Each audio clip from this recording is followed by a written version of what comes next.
Helo, fy enw yw Kizzy Crawford a rwy'n credu bod yn really bwysig i bobl ifanc gael y cyfle i astudio drwy gyfrwng y Gymraeg. Es i yn syth i fewn i addysg Cymraeg pan o'n i'n 3 mlwydd oed a o'n i'n hoffi'r ffordd roedd siarad Cymraeg yn galluogi fi i fod yn rhan o fywyd a diwylliant yr ysgol. Fel plentyn hil-gymysg a mewnfudwr oedd hwnna'n bwysig iawn i mi. Mae barddoniaeth a thylanyddiaeth yr iaith yn ddylanwad mawr arna i ar ffordd rwy'n ysgrifennu.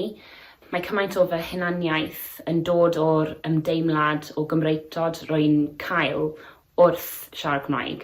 A dwi'n credu'n gryf y dylai pob plentyn yng Nghymru gael mynediad i addysg cyfrwng Cymraeg llawn, fel ei bod nhw'n cael yr un cyfleoedd a rydw i wedi gael o addysg Cymraeg.